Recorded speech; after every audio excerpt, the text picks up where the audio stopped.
Nous en parlions en titre. La question des autorités intérimaires attire presque toutes les attentions au Mali. Pourtant, ces autorités intérimaires sont prévues par les accords d'Alger signés par le gouvernement du Mali et les groupes armés. Alors, où se trouve le problème? Pourquoi la question divise? Et pour en parler, nous recevons sur ce plateau M. Abdelkader Maïga, secrétaire général de l'association Gao Lama. Monsieur Maïga, bonsoir. Bonsoir, M. C'est un plaisir de vous recevoir sur ce plateau. Et Monsieur Maïga, avec vous, nous allons parler de communiqué. Vous venez de faire un communiqué qui critique l'installation des autorités intérimaires. Pouvez-vous nous parler de la teneur de ce communiqué? Merci, M. Dibella Maïga. Permettez-moi de remercier Africable pour l'opportunité qu'elle offre à l'association Gao Lama pour pouvoir s'exprimer et dire au monde sa vision. Et permettez-moi également de remercier ma famille et mes amis qui m'ont toujours soutenu, qui ont toujours soutenu l'association.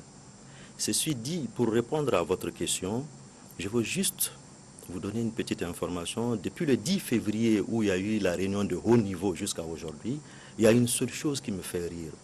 J'ai vu sur Internet une conversation où il y a quelqu'un qui dit le Mali, c'est devenu chacun pour soi, Dieu pour tous.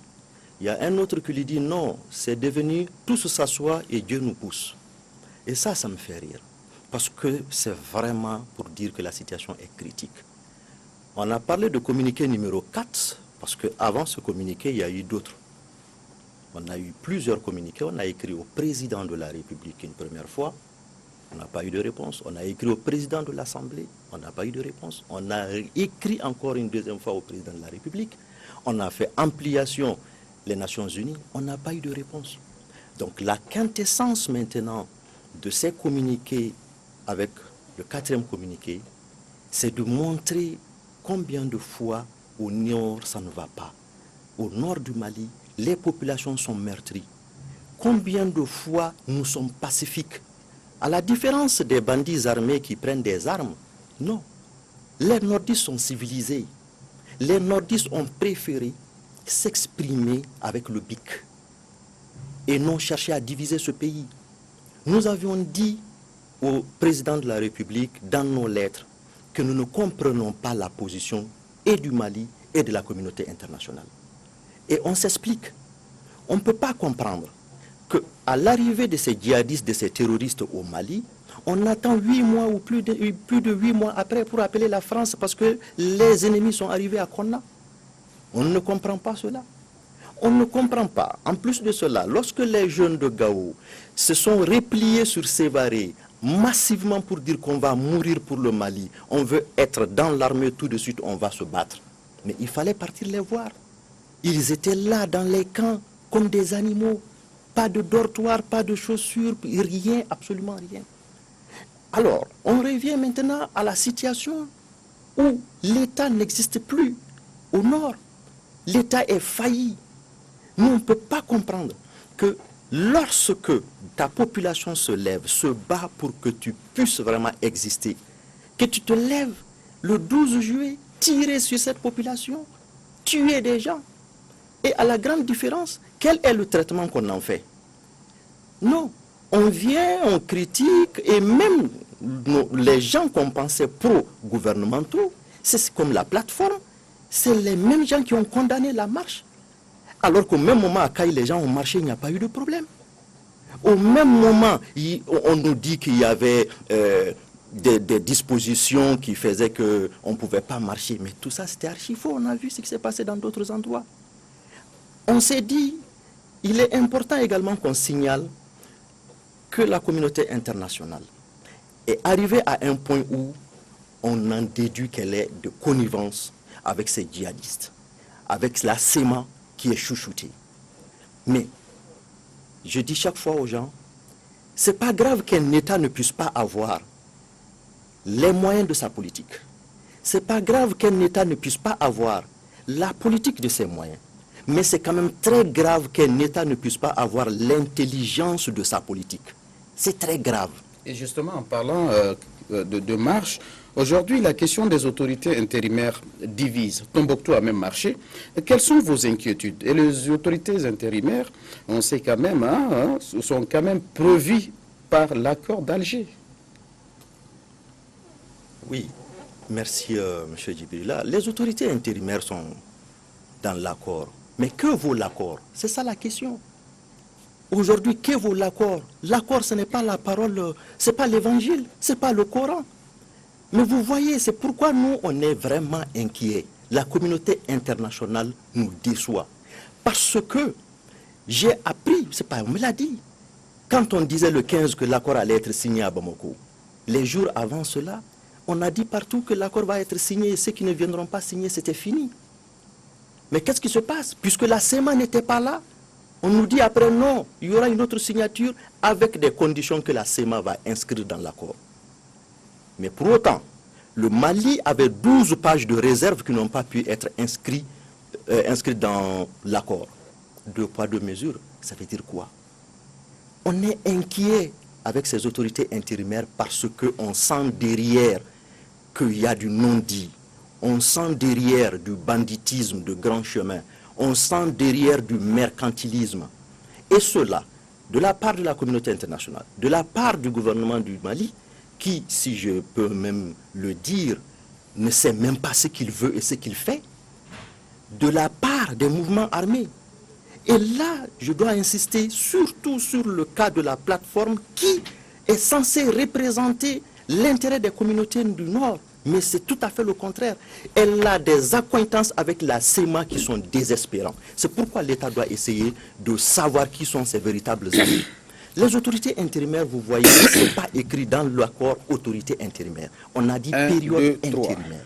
Les gens en ont fait ce qu'ils veulent parce que l'accord est fou. Qui s'est déroulée dans une ambiance de famille vise à renforcer le dialogue entre acteurs du processus de paix sur les questions de garantie de non-répétition comme composante du cadre conceptuel pour le traitement du passé et de tous les organes de la mise en œuvre de l'accord pour la paix et la réconciliation. Mais puisque ce n'était pas un décret qui satisfaisait les besoins de loin de toute considération partisane, ils sont partis dans la clandestinité, signer une entente. Et de la CIMA, je vous demande, doit être une seule équipe au service de la nation malienne. Sérieux, une entente entre des individus peuvent valoir de droit sur un décret?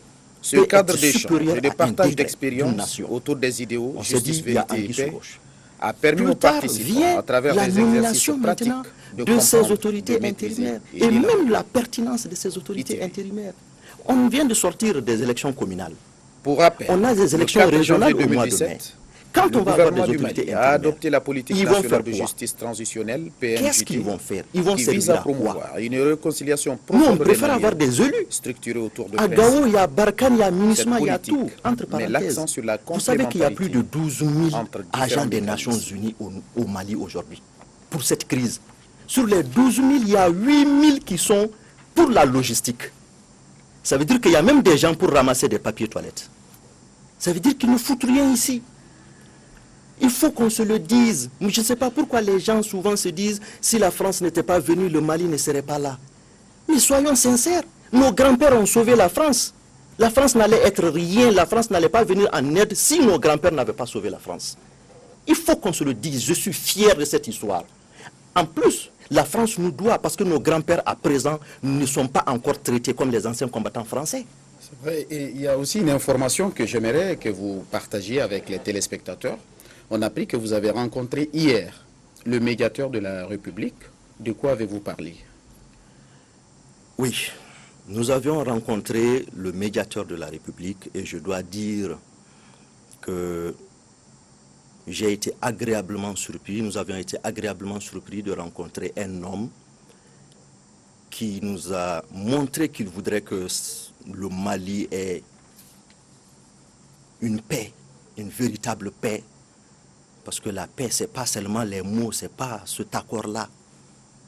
La paix, ça passe par beaucoup d'étapes, il y a des préalables. Et il m'a même fait dire qu'il m'envoie en mission pour que j'explique à tout le monde que il est là pour écouter tout le monde. La porte n'est pas fermée. Ce dont on a parlé en réalité, on est parti lui faire savoir que nous avions, nous, l'association de Gao Lama, beaucoup d'a priori par rapport à la crise. Et nous lui avons apporté un mémorandum dans lequel on a expliqué les origines profondes de cette crise. Nous avons également expliqué, nous avons donné des suggestions pour sortir de la crise. Et enfin, nous lui avons parlé de notre participation à la conférence d'entente nationale, qui pour nous est vraiment la seule porte de sortie aujourd'hui honorable pour le Mali. Parce que un pays où, vous imaginez, rien ne va. Les autorités intérimaires ont dit dans l'accord que c'est parce que là où l'État n'existe pas, les collectivités ne marchent pas bien, il faut les mettre. Où est-ce que ça va aujourd'hui au Mali? Pourquoi on ne met pas d'autorité intérimaire à Koulouba? Pourquoi on ne met pas un gouvernement intérimaire? Pourquoi pas à Nampala, au Massina, à Mopti? Pourquoi séparer Mopti du Nord? Donc, ce sont ces explications que nous avons données face à face aux médiateurs.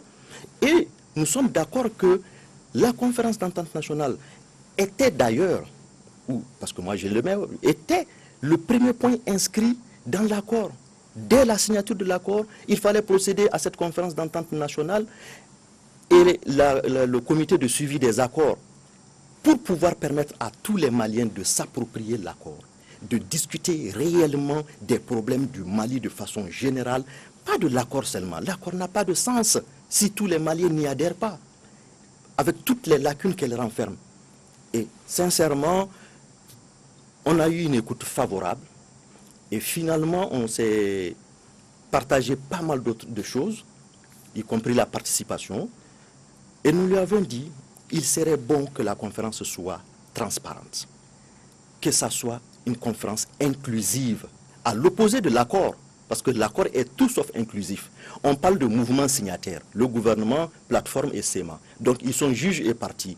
Ils lisent l'accord, ils interprètent comme ils veulent, ils mettent en application comme ils veulent. Ça ne peut pas marcher.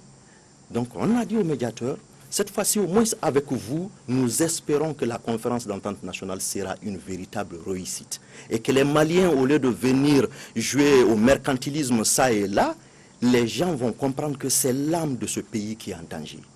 C'est le Mali même, l'existence même du Mali qui est en danger. Ce n'est pas le Nord maintenant. Gaolama, nous, on n'est plus préoccupé par le Nord. En tout cas, M. Maïga, merci pour toutes ces précisions. On me fait signe du côté de la réalisation, hein, que le temps qui nous est imparti est pratiquement à terme. Un dernier mot pour juste conclure. Un dernier mot. Oui, merci. Le dernier mot pour moi, c'est de dire aux Maliens de se réveiller. À tous les Maliens de se réveiller, surtout aux cadres du Nord, qui sont, depuis le début de la crise jusqu'à aujourd'hui, tous les hauts responsables qu'on a connus du Nord sont tous en train de dormir. Ils veulent quoi? Ils ont peur de quoi? Qu'ils se lèvent comme l'a fait le professeur Ali Nouhou Diallo pour défendre Mopti ou sa communauté. Que tous les Maliens se donnent la main. Ce n'est pas une crise du nord du Mali. C'est une crise existentielle du Mali. Et j'en appelle à la bonne volonté, à la bonne compréhension du gouvernement malien. Qu'il ne s'agit pas des populations laissées pour compte au nord. Qu'il s'agit d'une bonne frange des Maliens comme nous, qui veulent que cette crise-là finisse définitivement et que ça finisse sans douleur. Et cela ne peut se faire que lorsqu'il y a une justice, une équité de la part du gouvernement. Et que la communauté internationale comprenne que nous ne sommes pas des animaux, nous sommes des êtres humains. Tout ce qui est valable pour leur société, pour leur civilisation, est valable également pour la nôtre. On ne peut pas vouloir une chose et son contraire. On veut aider le Mali ou on est contre le Mali. C'est fini. Je vous remercie. En tout cas, merci M. Maïga pour toutes ces précisions et surtout merci d'avoir répondu à notre invitation. C'est à moi de vous remercier.